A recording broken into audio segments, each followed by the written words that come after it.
Assalamualaikum warahmatullahi taala wabarakatuh dan salam sejahtera semua murid-murid. Bersama lagi hari ini dengan Cikgu Hairun dan tajuk kita hari ini adalah tumbuh-tumbuhan. Jadi kita nak lihat tumbuh-tumbuhan. Kita tengok dekat muka surat 71. Ini berkenaan dengan penanaman semula pokok bakau. Wah, banyaknya anak pokok. Mengapa mereka perlu menanam semula anak pokok? Kenapa dia orang perlu menanam balik semula? Jadi untuk nak bagi kawasan tersebut banyak pokok, oksigen banyak dan menghijaukan alam, seterusnya mencantikkan alam. Dan bila cantik kawasan, banyak makanan daripada segi tumbuh-tumbuhan, maka haiwan pun akan berkumpul banyak di situ. Jadi kita teruskan lagi tadi kita. Kita tengok dekat sini muka surat yang seterusnya, muka surat 72, cara pembiakan tumbuh-tumbuhan. Cara pembiakan tumbuh-tumbuhan ni ada beberapa cara lah. Yang pertamanya kita tengok pembiakan melalui biji benih. Pokok yang berbuah membiak melalui biji benih. Contohnya pokok cili dan pokok betik mempunyai biji di dalam buahnya. Jadi kita tengok yang ada dekat sini adalah pokok avocado yang warna hijau ni, betik, pokok buah salak ni buah salak. Yang seterusnya buah mangga, ada biji dekat sini buah nangka nangka cempedak, memang ada biji. Ni pun ada, ni nampak ni. Rambutan ada biji, ulasan pun ada biji. Buah mata kucing dan sebagainya. Kita boleh dapat tengok ada biji Yang mana awak makan buah tu ada biji, maksudnya buah dia membiak melalui biji benih Dan ada juga buah yang kita tak boleh makan. Contohnya buah getah. Buah yang pokoknya kita pergi dekat kebun getah, ladang getah, dia toreh buah getah tu, itu buah dia tak boleh makan. Yang buah kelapa pun ditanam dengan cara ni Kita teruskan lagi. Anak pokok, cara kedua adalah cara menanam dengan anak pokok.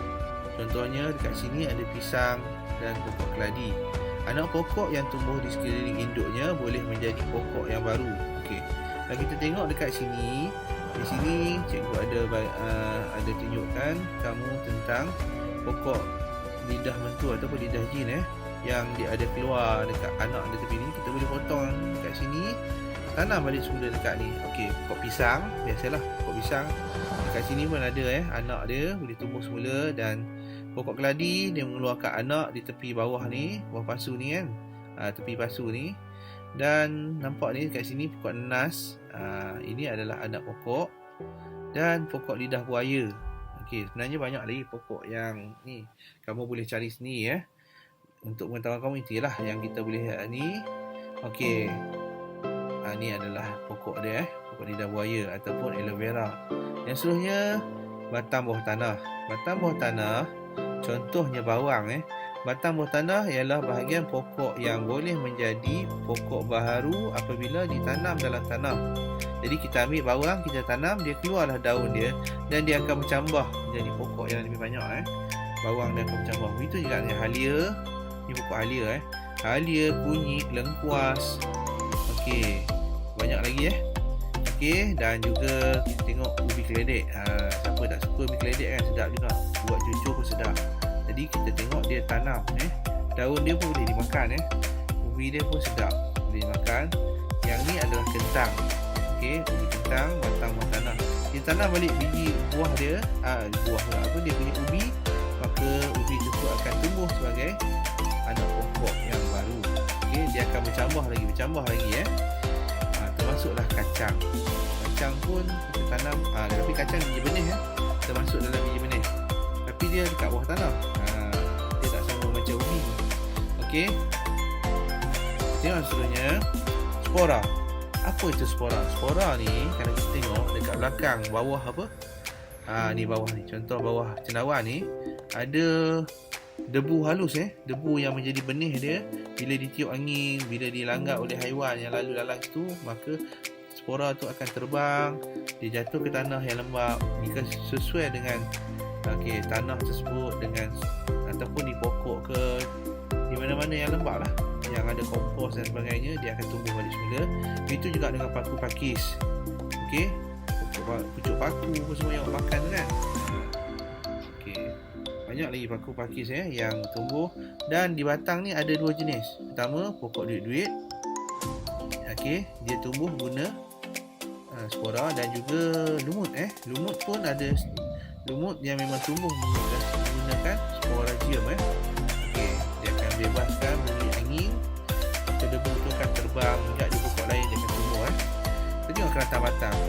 Keratang batang ialah pokok yang mana batangnya boleh dipotong dan ditanam, dipacak ke dalam tanah, dan dia akan tumbuh menjadi pokok yang baru.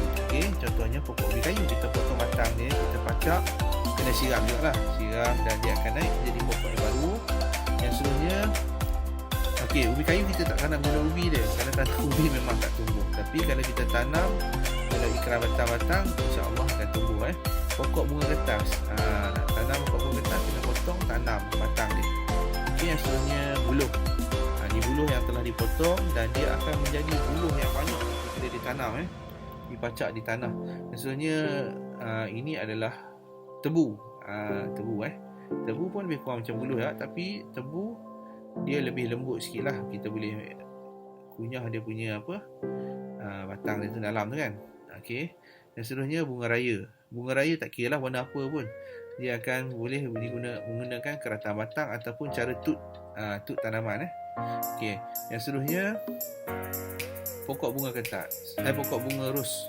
Pokok bunga ros boleh ditanam menggunakan kaedah keratang batang. Untuk awak nak biarkan lagi lah, awak beli sepokok, awak boleh biar banyak lagi. Potong-potong batang ni, tanam, dia akan jadi pokok bunga ros yang lain. Cukup masa dia akan keluar bunga dengan cantik. Yang seterusnya, yang paling ajaib lah, ataupun pelik kita tanam guna daun. Ada pokok yang boleh membiak melalui daun induknya. Kita potong daun dia, letak atas tanah, kita siram hari-hari, kita timbul sikit lah, dia akan naik pokok yang baru melalui daun ni. Contohnya begonia ataupun asam batu. Begonia ni banyak jenis. Awak boleh tengok di internet ni, banyak jenis. Yang seterusnya pokok setawa, kita potong, kita boleh tanam. Yang seterusnya pokok lidah jin ataupun lidah mertua, kita boleh tanam dengan keratang daun. Kita potong daun dia, letak atas tanah, kita siram, maka dia akan tumbuh jadi pokok baru. Ada pokok juga yang kita boleh tanam guna daun. Contohnya pokok daun limau purut. Itu orang tak tahu, kita boleh tanam. Dan juga pokok, kalau tak silap, pokok jenis yang ada 2-3 jenis lagi kamu boleh cari. Yang tanam guna anak daripada ni, nampak daun dia, kita potong daun, nampak dekat sini pokok setawa pun keluar dah dia punya anak ni. Sekian, terima kasih. Cikgu dah kongsi beberapa cara tanaman pokok untuk biak. Cikgu harap dapat memberi manfaat lah dan pengetahuan pada kamu. Dan kamu rajin-rajinlah belajar untuk menambah pengetahuan. Sekian, terima kasih.